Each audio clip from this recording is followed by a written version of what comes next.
dia, Bom dia, Joel. Tudo bem? está tudo bem? Que tal esse confinamento? Já foste trabalhar, porque ouvi dizer. Confinamento para mim acabou. Acabou, não? Espero bem que estejas. Acabou, mas com cuidados, não é? Cuidados bastante reforçados. Eu ainda Claro, continuo a trabalhar a meu gás, metade em casa, metade no escritório. eu vou para a empresa, mas lá na empresa há muitos cuidados. E bem, e bem, e bem. Não passo sem me apontarem uma arma à testa, a ver. Eu não tenho disso, graças a Deus ainda. Pois é. Tem que ser. Para o Mas isso é nosso bem. importante para o nosso bem, exatamente. E para o bem Muito bem. dos que nos rodeiam, não é? Sim. Vamos trabalhar. É. Ora bem, hoje falamos de NFC Oeste, que é a penúltima equipa desta divisão, portanto depois só nos fica a faltar É a a Sul. penúltima divisão desta conferência. Pronto, isso. É isso. Corrijo-me que. Não, por amor de Deus, não é questão de... Estás a dar os primeiros passos. E já não é mau. Já não é mau, não. E confesso que já estou a ficar um bocadinho com o vício, mas pronto, à parte. Isso é que importa. Ora, hoje falamos então de San Francisco 49ers, Seattle Seahawks, Los Angeles Rams e Arizona Cardinals. Comecemos então pelos San Francisco 49ers. Os São Francisco 49ers são os campeões. São os campeões da divisão da Conferência Nacional. Foram finalistas vencidos do último Super Bowl. E eu começaria aqui com uma homenagem a um jogador que se retirou, que é o John Staley, que se retirou da equipa dos São Francisco, um jogador histórico desta equipa, um jogador que não conheceu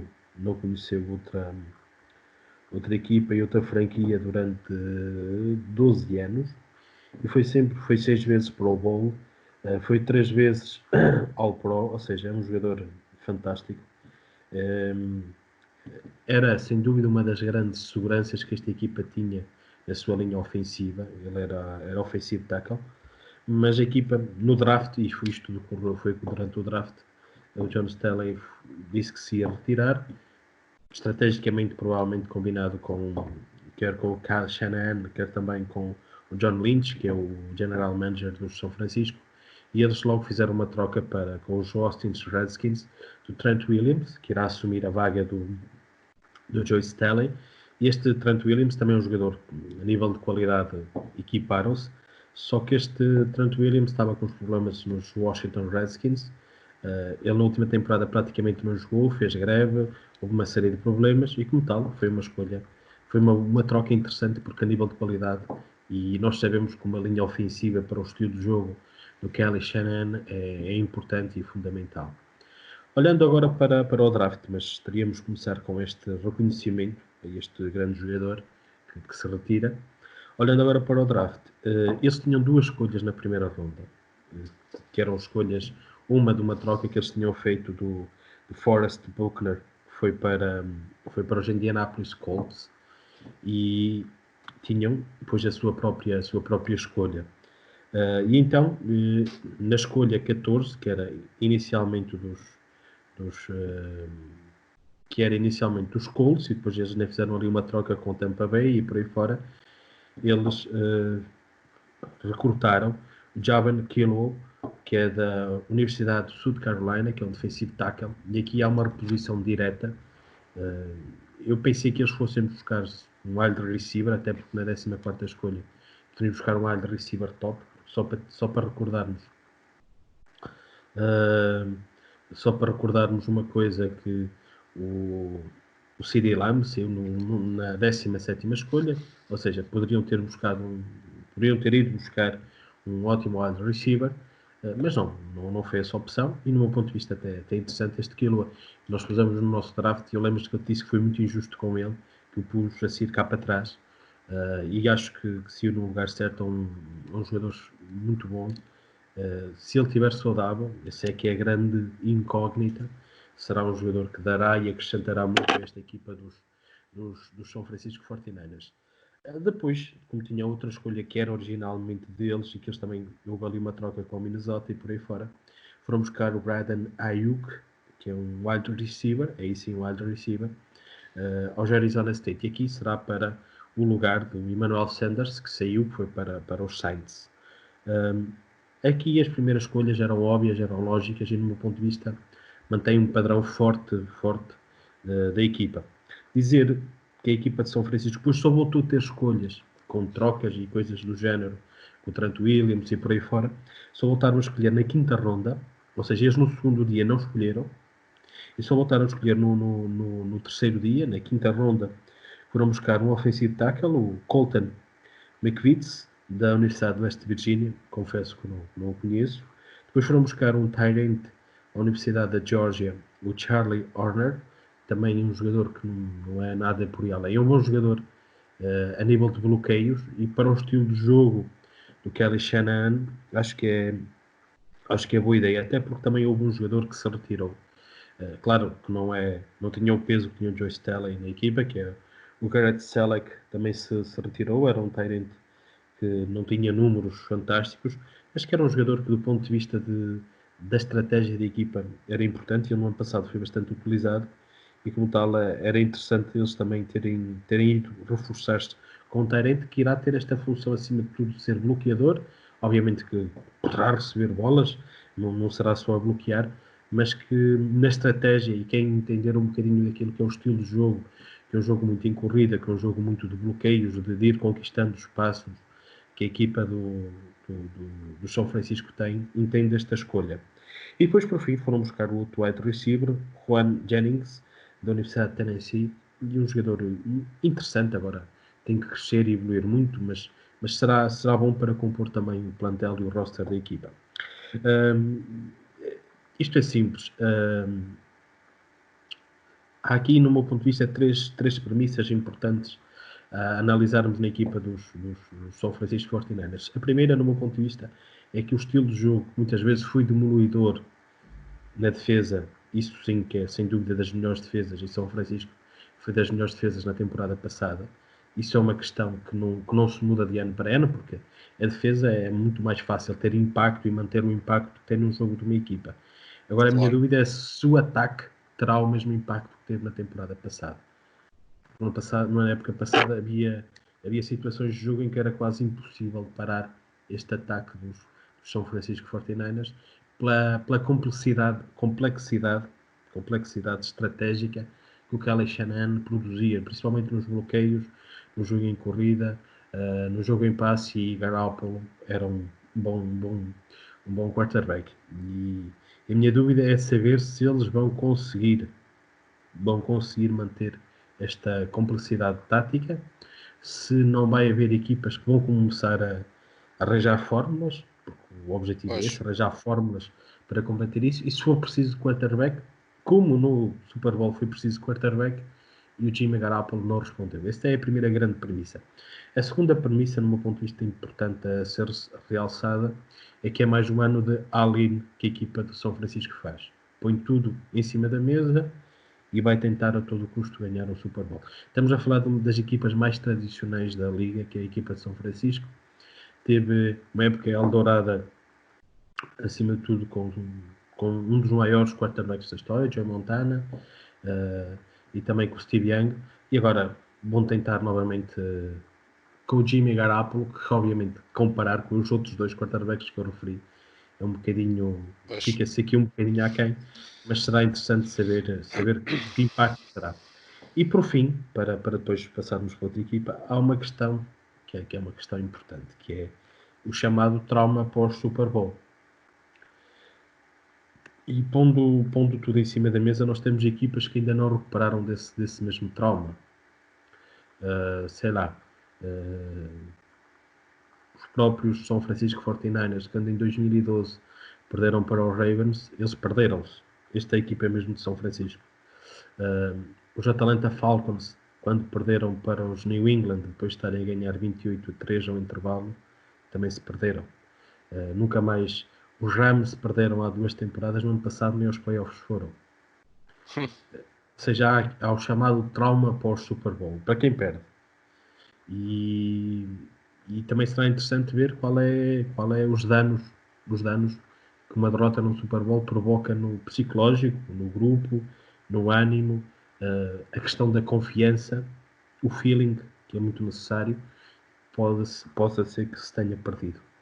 Por isso, há aqui muitas coisas em jogo, mas eu aposto que São Francisco continua a ser os grandes candidatos desta divisão. Mas há vários fatores que convém levar em linha de conta de quem é observador do jogo, de quem tenta perceber o que é que realmente vai ser daqui. Muito bem. Passamos então à equipa de Seattle Seahawks. Começo por dizer que os Seattle Seahawks vai estar naquele artigo que eu vou fazer como uma das piores equipas no draft. Fizeram um draft, no meu ponto de vista, terrível. Terrível. Eles tinham três necessidades urgentes, no meu ponto de vista, que era um linebacker, um pass rusher e jogadores para a linha ofensiva. E começando pela primeira escolha do Jordan Brooks, da Universidade de Texas Tech, dizer que acho que ninguém percebeu, e acho que isso foi visível no draft, e quem acompanhou o draft, ninguém percebeu esta escolha de Seattle, porque é um jogador que, sim, tem ferramentas para ser um grande jogador, mas comprar um potencial na primeira ronda é um bocadinho estranho. Por exemplo, não tinha sido o Patrick Queen ainda, que saiu na escolha a seguir, na escolha 28. É daquelas coisas que custa a entender. A quem estuda este fenómeno, quem custa a perceber como é que se escolhe o Jordan Brooks. Depois precisavam de um pass rusher e foram buscar o Darrell Taylor, da Universidade de Tennessee, e também ninguém entende como é que ele saiu tão cedo. Ou seja, são dois jogadores muito questionáveis por todos os analistas, e que a mim pessoalmente, quer este Jordan Brooks, que saísse no início da segunda ronda, ou até dava de barato, agora este Darrell Taylor sair na segunda ronda, para mim é que é estranhíssimo. E como tal, a partir daqui, tudo o resto que tu queiras idealizar e pensar para um draft acaba por ficar um bocadinho contaminado. Depois na escolha número 3, na terceira ronda, foi buscar o Damian Lewis, um guarda da Universidade da LSU, e aqui um bom jogador que saiu no lugar certo. Não há grande dúvidas em relação a isso. E depois é estranho que as escolhas que saem a seguir até são escolhas razoáveis. Foram buscar um Tyrant da Universidade de Stanford, o Colby Parkinson, que é interessante. Foram buscar um running back, e é preciso que eles fartam-se de ser running backs selecionados. O DJ Dallas da Universidade de Miami, que também é um jogador muito interessante, e que se tivesse ido mais cedo no draft não era novidade nenhuma. O Penny, que foram buscar numa primeira ronda, julgo que há 2 anos atrás, passa a vida lesionado. O Carson, no ano passado, ou no playoffs, ou ali perto dos playoffs, também se lesionou. Ou seja, era necessário reforçar esse setor. E depois, o resto das escolhas foram buscar um defensive end, este não conheço, que joga na Universidade de Siracusa.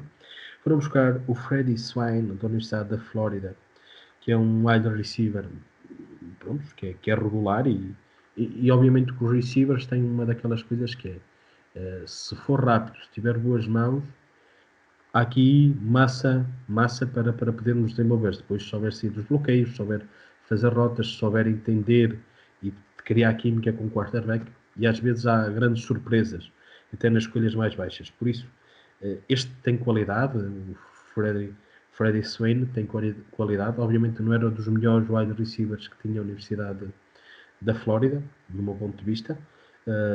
Até houve um da Universidade da Flórida que saiu mais tarde do que ele, que eu já não me lembro, que eu achei até estranho, mas pronto.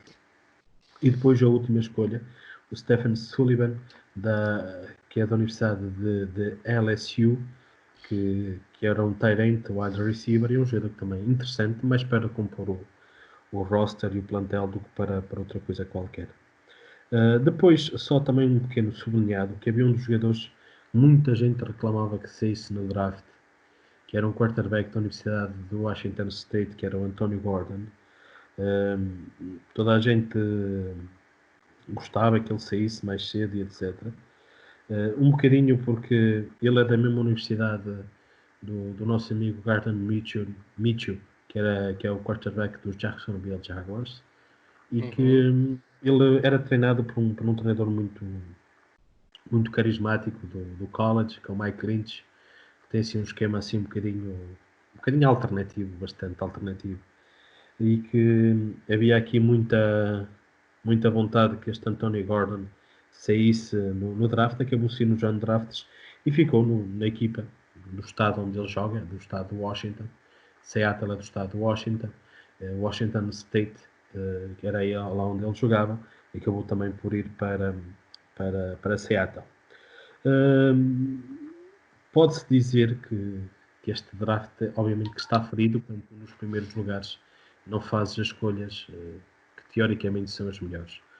Eu queria dizer o seguinte, é que o draft na NFL não é matemático, não é certeiro, mas se tu perdes a oportunidade no draft de fazer escolhas acertadas, e quando fazes escolhas acertadas, tu tens a oportunidade na primeira e na segunda ronda de um draft de ter jogadores prontos. Os jogadores com potencial escolhes mais para o fim do draft. Claro. E há coisas que aqui não têm sentido. E como tal, na minha opinião, é um péssimo draft. O ataque precisava de outro tipo de soluções, principalmente de um wide receiver. Já tinha ido buscar o Philip Dorsett, do New England Patriots, mas não é um wide receiver, no meu ponto de vista, por aí além. O Tyler Lockett, apesar de ter números interessantes, tem alguns problemas físicos, tem apenas o Metcalf, ou seja, era necessário dar aqui mais, talvez um jogador mais de elite e mais de top, como wide receiver, porque tendo tu, há quem diga que é o melhor, ou dos melhores quarterbacks da NFL, que é o Russell Wilson, tu tens que lhe dar armas, porque senão estás a perder oportunidades de ganhar o Super Bowl, estás a perder oportunidades porque assim, o Russell Wilson já foi a 2 Super Bowls, ganhou um, perdeu o outro, mas o talento e a qualidade dele podia elevar e muito a qualidade e o potencial desta equipa. Vamos ver como é que as coisas, se vão desenvolver. E também há outro fator que é importante, que é a secundária dos próprios Seattle Seahawks, no meu ponto de vista, também não foram bem colmatadas e apetrechadas no draft. Não entrou nenhum jogador para a secundária. Eles no draft foram buscar o Chris Miller, a Baylor, e foram buscar ainda o Kimi Severn, do Oklahoma State. Mas julgo que são poucas opções e uma equipa que também precisava se reforçar nesse lugar. E para terminar, dizer que apesar de toda esta disfuncionalidade que existe no draft do Seattle, eles conseguem todos os anos ser muito competitivos à custa do Russell Wilson, mas que poderiam ser uma equipa muito mais perigosa e muito mais ameaçadora se este processo que é importante da NFL fosse melhor feito em Seattle. Muito bem. Ora, passamos então à equipa de Los Angeles Rams. Tu estavas com a camisola dos Rams? Não. Não. Vi Los só. Pensei que era Los Angeles Rams. Mas Não me digas que já arranjaste. Mas em Pensei que breve, eras dos vai. Vikings. Pensei que eras só dos Vikings. Isso. Em breve vai haver aqui um. Vou estar a representar. Está bem, acho bem. Só estou à espera que Chega. chegue. Muito bem. Vamos olhar agora para o draft então dos Rams. Os Rams tiveram 9 escolhas. Apesar de não terem nenhuma na primeira ronda, tiveram 9 escolhas. E como tal, no meu ponto de vista, eles estiveram muito assertivos no draft. E tinham que ser, porque foi uma equipa que foi devastada na free agency. Primeiro por o tal chamado all-in, que fizeram durante alguns anos, desde a chegada do Sean McVay. Depois também pelo facto deles terem pago muito dinheiro, por exemplo, ao Todd Gurley, ao Jared Goff, ao Aaron Donald. Aí o Aaron Donald, ele merece, que é sem dúvida um jogador diferenciado. E como tal, é normal depois o dinheiro no salário cap e as limitações que há do salário cap não permite que possas ir buscar toda a gente e dar contratos bons a toda a gente, e aquilo que eu muitas vezes aqui digo, isto é um jogo de balanças e de equilíbrio que é necessário saber ser feito. E os Rams, no meu ponto de vista, foram buscar um running back fantástico, Eu sei que há pessoas que não gostam dele, mas eu gosto, que é o Cam Akers, da Florida State, na segunda ronda, na escolha número 52, e será para suceder ao Todd Gurley, e eu gosto do Cam Akers. Depois foram buscar um wide receiver aqui para substituir o Cooks, que foi para os Saints, o Van Jefferson, da Universidade da Flórida. Eu acho que este Van Jefferson é um bom receiver, só que acho que saiu muito acima, no meu ponto de vista, a opinião que eu tenho. Mas pronto, vamos aceitar. Na terceira ronda, gostei também das duas escolhas. Foram buscar o Terrell Williams, que é um linebacker da Universidade de Alabama. Eu sei que há muita gente que acha que o Terrell Lewis é um bocadinho doido, e às vezes nota-se que se perde um bocadinho nas jogadas e na leitura da própria jogada, mas que tem um potencial enorme e que eles perderam o Dante Flower, apesar de terem ficado com o Floyd, que veio do Chicago Bears. O Dante Flower foi para os Atlanta Falcons. Eles precisavam desta força e um bocadinho desta energia do Terrell Lewis. Depois foram buscar outro Terrell, o Burgess, um safety da Universidade do Utah, muito interessante também como jogador. E no segundo dia, eles tinham 4 escolhas, 2 na segunda ronda, outras 2 na terceira ronda. Achei que, tirando o Van Jefferson, acho que acertaram na murcha, acertaram bem e fortaleceram a equipa dos próprios Rams. Depois, no terceiro dia, aqui acho que houve aqui algumas escolhas mais complicadas de serem entendidas. Essa do Bryson Hopkins na quarta escolha, um tight de Purdue, parece-me discutível, mas assim, é um jogador que eu não vejo assim nada de extraordinário. Depois foram buscar o Jordan Fuller, Universidade do Ohio State, já na sexta ronda, e acho que é um jogador interessante. E depois na sétima ronda eles tinham 3 escolhas e foram para os outros lugares que precisavam. Eles tinham perdido também o Corey Littleton, um inside linebacker, e foram buscar o Clay Johnston à Universidade de Baylor, um jogador interessante, para a sétima ronda, claro, para a sétima ronda, é interessante. Depois tinham que ir buscar um kicker e foram buscar o Sam Sloman, da Universidade de Miami, do Ohio. É um jogador que confesso que não conheço, mas eles precisavam de um kicker, até porque o Greg Zuerlein foi para os Dallas Cowboys. E depois foram buscar um guarda da Universidade de Clemson, o Tremaine Archurum, um guarda que saiu no lugar que tinha que sair. É estranho ele também ter vindo tão para baixo, mas pronto. Isto é a leitura que se faz do draft, um draft positivo, interessante. Obviamente que nem todas as escolhas foram pacíficas, mas até para os últimos, até na linha dos últimos drafts dos Los Angeles Rams, até é bastante aceitável. Vamos agora olhar para aquilo que será o futuro destes Los Angeles Rams. Eu acho que muito do futuro passam por três fatores. No meu ponto de vista, primeiro, há um jogador que prometia muito no college e que no Chicago Bears não fez nada por ir além. E a verdade é que soma que ele também no Chicago Bears é difícil ter bons números quando se tem lá o Khalil Mack, o Rock'em Smith e outros grandes pass rushers e por aí fora. Será interessante perceber o que é que este Leonard Floyd pode fazer. É uma das grandes questões. E aqui ele tendo a responsabilidade, acho que também se lhe será exigido muito. E essa será uma das grandes chaves, porque o ataque, eu já vou falar a seguir, é competitivo, ou vai ser competitivo. Agora é importante que a defesa também aporte muito este equilíbrio defesa-ataque. Outra questão, do meu ponto de vista, que é decisiva, é perceber até que ponto que a linha ofensiva da equipa tinha que ser reforçada e não houve entradas por aí além. E isto, no meu ponto de vista, é um problema. No ano passado se notou e que não sei como é que a equipa dos Los Angeles Rams pode no seu ataque fazer a coisa fluir sem uma linha ofensiva competitiva, forte e que proteja o Jared Goff. E por fim, a última grande equação, e esta aqui é de muita esperança, assim, eu sou, confesso, admirador do Sean McVay, que é o treinador dos Los Angeles Rams, e estou sempre à espera que ele tire um coelho da cartola. E na maioria das vezes ele tem conseguido tirar um coelho da cartola.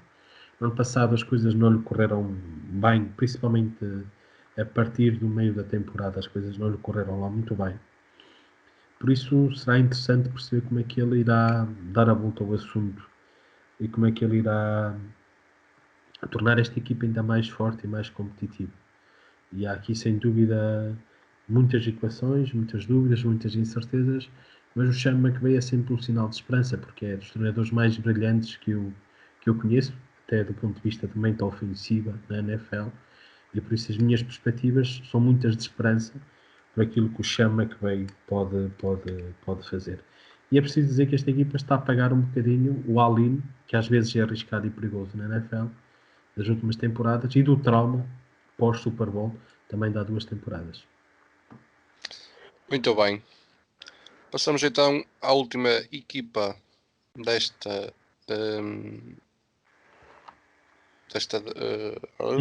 divisão. Eu hoje estou assim, estou gago.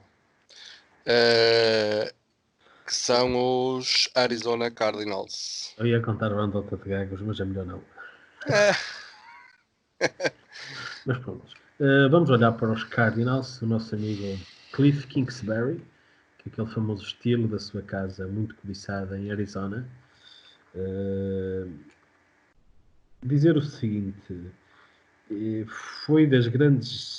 são dos grandes vencedores deste draft, no meu ponto de vista, esta equipa dos Cardinals. Fantástica a primeira escolha, muito corajosa. Na escolha número 8, escolheram o melhor jogador disponível, ponto. Resolveram um problema na defesa, ficam com um jogador que lhes resolve muita coisa, que é o Isaiah Simmons, que eu tenho quase a certeza que será uma estrela no futebol, na NFL, e por isso uma escolha muito, muito assertiva. Isto no primeiro dia, parabéns aos Cardinals, acertaram na mousse. Depois, outra questão essencial, no meu ponto de vista, passa por uma necessidade que era na linha ofensiva. E então, qual é o meu espanto? Que eles não tiveram escolha de segunda ronda, tiveram apenas na terceira, que chegou à terceira ronda um jogador da Universidade de Houston, que nós punhamos assim na nossa primeira ronda do nosso draft, que é o Josh Jones, e que era um offensive tackle, que lhes caiu no colo na escolha número 72. Isto só prova que quem escolheu tackles antes, e foram muitos, fizeram a asneira, em minha visão, mas o tempo depois dará ou não nos dará razão, e que, ótimo, fantástico, está resolvido outro problema, que era o problema de um tackle, para proteger o seu Kyler Murray, por isso, maravilha.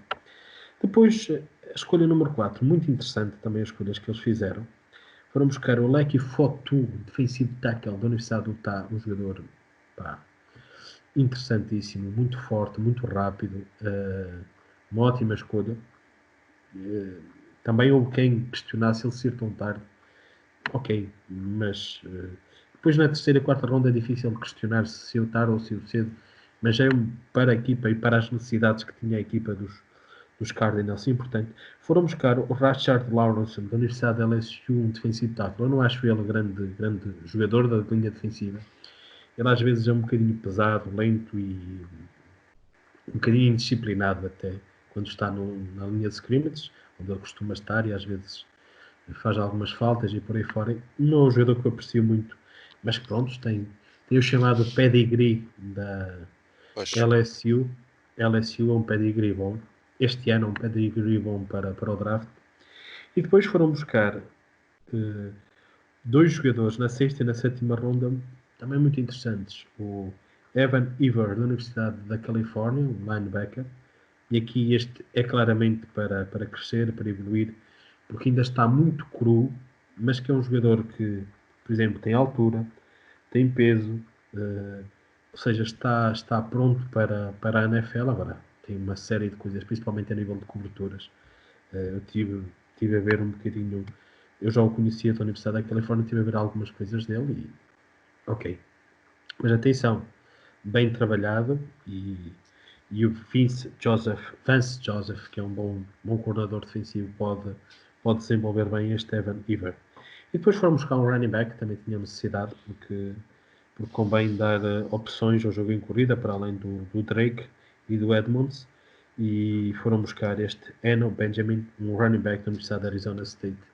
Ou seja, o running back é um bocadinho como um melão. Depois de abrir, é que muitas vezes se vê e consegue-se muitas vezes até fora do draft arranjar bons running backs, porque depende muito da linha ofensiva, depende muito do enquadramento da equipa, do sistema e por aí fora. E por isso, se me perguntar, tem qualidade? Sim, tem qualidade, é rápido, é agressivo, lê bem as rotas. É um bocadinho diferente do Drake, isso acho que é importante, porque o Drake é um jogador com mais cabedal, como se costuma dizer. Tem 1,85 m, ele tem quase menos 10 centímetros, ou seja, aqui às vezes é difícil, porque tu estás sempre a mudar o jogador que lá corre com a bola, para depois a fazer o ajuste é difícil. Eu lembro no ano passado, os Baltimore Ravens, uma das coisas que eu mais gostava era aquele jogo que eles faziam entre o Ingram e o Gus Edwards. O Ingram é um jogador mais baixo, de baixa estatura. O Gus Edwards é um jogador mais forte fisicamente, etc. E essa variação às vezes é difícil de ser gerida pela linha defensiva e até pelos próprios linebackers da equipa adversária. Por isso, esta diversidade, por isso eu gostei muito do draft dos Cardinals. Acho que terão uma palavra a dizer nos playoffs. Ganhar a divisão acho que ainda é muito cedo, mas está aqui a formar uma equipa muito forte. Nós às vezes esquecemos que na Free Agency foram buscar o Andrew Hopkins, um wide receiver, e agora, fazendo assim um resumo final, dizer que se esta equipa, se Kyler Murray continuar a sua boa evolução, com uma mente ofensiva, que terá que provar que na NFL tem lugar, que é do Cliff Kingsbury. Nós sabemos que ele é muito pragmático, muito objetivo no seu estilo de jogo, e será interessante saber se isso será replicável na NFL. Acho que tem armas para isso. O Kyler Murray acho que lhe consegue dar isso. O Hopkins, o Fitzgerald, tem aqui também outros receivers, o Kirk, acho que podem. Ainda tem o Isabel, a verdade, que foi draftado no ano passado e também um wide receiver interessante. Ou seja, há aqui massa humana para que este ataque, que se diga de passagem, está um ataque temível e forte. Depois, a nível defensivo, acho que também melhoraram muito vão melhorar muito com o Simmons, também com o Toto, com o Toto e também com o Fotu, peço desculpa, e com o Lawrence. Por isso, será uma equipa muito competitiva, que fez uma boa free agency, fez um bom draft, ou seja, está tudo a encaminhar-se para um bom ano dos Cardinals. E por isso será muito, muito interessante vermos como é que será este jogo de poder. E para terminar, fazer os nossos prognósticos. São Francisco vence a divisão e aos playoffs, Seahawks e Cardinals têm uma palavra a dizer. Os Rams correm por fora, mas não me admiraria nada que os Rams também fossem aos playoffs, até porque repito, Sean McVay consegue tirar coelhos da cartola, consegue arranjar sempre uma solução e eu acho que o Sean McVay vai conseguir dar a volta ao assunto. Vamos ver. Vai ser uma divisão muito, muito interessante de acompanhar. Muito bem.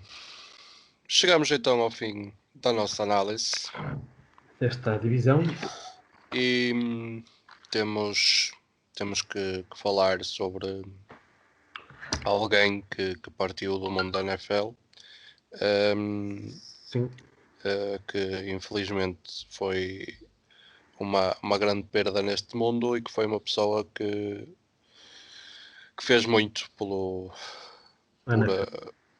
este desporto e pela NFL e que foi uma grande presença na equipa dos Miami Dolphins durante 25 anos, que é o Sr. Don Shula.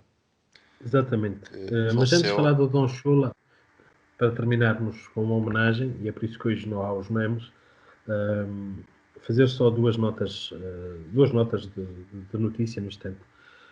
Saiu ontem um comunicado do Roger Goodell, que é o comissário da NFL, a dizer que a partir do dia 15 de maio as equipas podem retomar os seus trabalhos, cumprindo todas as determinações de cada estado, do governo e por aí fora. Há quem diga que talvez isto juridicamente não seja possível, porque há governos que ainda não, peço desculpa, que ainda não levantaram o confinamento obrigatório e por aí fora, mas é um pequenino sinal e vamos ver como é que as coisas decorrem. Depois também dizer que o calendário da NFL, da cada equipa, também está para sair, ainda não, pelo menos até este momento ainda não está disponível. Dizer apenas que normalmente havia 2 jogos internacionais, que para nós europeus era bom. Um jogo era no México, porque o México está ali a fronteira e há até aí, inclusive, um campeonato já no México de futebol americano muito competitivo. E havia outro jogo internacional que era feito em Londres. E para nós europeus era fantástico, porque era uma forma que nós tínhamos de ver um jogo da NFL. Na próxima temporada, a NFL já vou dizer que esses 2 jogos internacionais não vão acontecer, por motivos que acho que é compreensível, conhecidos da pandemia. Vamos então agora falar do Sr. Don Shula. O Sr. Don Shula partiu aos seus 90 anos, faleceu no dia 4, hoje são 7, ou seja, há 3 dias atrás. Dizer que estamos na presença de um senhor do futebol americano. Foi treinador desde 1963 até 1995, ou seja, 33 anos. Foi treinador principal. Começou a ser treinador principal aos 33 anos. Não foi o mais novo, porque o Sean McVay, que estava a falar há bocadinho, foi mais novo do que ele. Ele fez 7 temporadas, peço desculpa, nos Baltimore Colts, que agora é Indianapolis Colts, mas que na altura estavam em Baltimore radicados. E ele, uma equipa que estava assim um bocadinho meio perdida, conseguiu fazer épocas muito positivas, levar esta equipa a um Super Bowl, levar esta equipa a 2 finais de conferência, a 2 finais de conferência, ou seja, em apenas 7 anos, um ótimo trabalho. Depois, em 1970, mudou-se para Miami como treinador, e foi um treinador que conseguiu, em 1972, ganhar um Super Bowl totalmente invicto, ou seja, em 14 jogos que eram necessários para vencer naquela altura o Super Bowl, eram menos jogos do que agora, ele ganhou os 14 jogos. Isto é a única equipa e o único treinador que os conseguiram fazer, foi a equipa dos Miami Dolphins em 1972. Depois, em 1973, voltou a ganhar o Super Bowl com a equipa de Miami, depois teve em 6 finais do Super Bowl, só ganhou 2, infelizmente. Aqui era necessário ele se calhar ter ganho mais Super Bowls, principalmente ganhar um Super Bowl com o Sr. Dan Marino.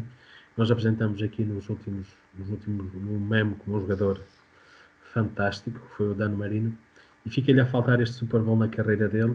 Nós falamos sobre isso até no último dia, que lhe faltou um Super Bowl na carreira dele, e a este Mike Shula, este Don Shula, também faltou-lhe ter dado este Super Bowl ao próprio Dan Marino. E estamos a falar ainda também do treinador com mais vitórias na história da NFL. Também teve muitos anos sempre como treinador principal. Ele tem, no total, 347 vitórias na NFL, apenas 173 derrotas e 6 empates, o que dá um aproveitamento na ordem dos 66,5%. Ou seja, é um aproveitamento muito, muito, muito bom para quem treinou durante 73 anos. Nos 33 anos que treinou, teve sempre recordes positivos, ou seja, muitas mais vitórias do que derrotas. Só houve 2 anos em que um empatou 8-8 e no outro ano é que teve mais derrotas do que vitórias, o que é normal, não é? Numa liga tão competitiva, haver um ano ou outro Claro. que fica a agir tão bem. Ou seja, são números fantásticos. foi considerado o melhor treinador da NFL por 4 vezes. E pronto, não tenho assim grandes coisas a dizer. Muitas mais coisas a acrescentar em relação a este Don Shula. Dizer que ele tem 2 filhos. Um deles é treinador de quarterbacks dos Denver Broncos, que é o Mike Shula, que também já foi treinador há uns tempos, entre 2003 e 2006, da Universidade de Alabama, mas que acima de tudo os seus grandes trabalhos foram como treinador de quarterbacks em Carolina, depois também foi coordenador ofensivo nos Panthers e nos últimos 2 anos, tinha sido coordenador ofensivo nos Giants. Isto é importante também ser destacado aqui do seu filho, que pronto, teve uma carreira interessante. E também ele teve outro filho que foi treinador dos Bengals entre 92 a 96, que é o Dave Shula, e as coisas não lhe correram muito bem e ele teve durante muitos anos afastados até em 2018 ter aceito e trabalhar para uma universidade pequenina de Dartmouth, que é uma universidade pronto, que não é de primeira linha, nem pouco mais ou menos, mas que foi, acima de tudo, acho que é mais para ajudar e para viver um bocadinho, porque a experiência que ele teve em Cincinnati não lhe correu bem. Pronto, isto é, nós estamos a falar, obviamente, da geração do senhor, mas acima de tudo a destacar o senhor Tom Shula como um grande senhor da NFL que deixa, e que é talvez o último grande treinador mítico antes desta nova geração, do Parcells, do Bill Belichick, acima de tudo estes dois que tiveram um forte impacto no jogo. Com certeza que novos treinadores e novos mitos da NFL vão surgir. O Andy Reid, que agora venceu o Super Bowl, também é um treinador carismático, muito interessante aquilo que são as suas ideias, por isso é esta também singela homenagem que nós lhe fazemos aqui no nosso blog, no Olhar Diferente de Sports, ao Sr. Don Shula. Muito bem. Damos então por terminado este nosso podcast. Reforçar ao pessoal para subscreverem o nosso canal no YouTube, deixarem o vosso like e comentarem, pessoal. Podem comentar à vontade, nós não temos recebido comentários. Podem comentar à vontade, podem dar a vossa opinião, podem criticar, fazer perguntas, dizer aquilo que vocês quiserem. Têm também a nossa página do Patreon, não têm conteúdo exclusivo, têm e terão, e dessa forma poderem-nos também ajudar ao nosso crescimento enquanto canal e enquanto podcast. Portanto, Márcio, até à próxima. Hasta luego. E um grande abraço, Um e um abraço abraço a todos os que nos veem.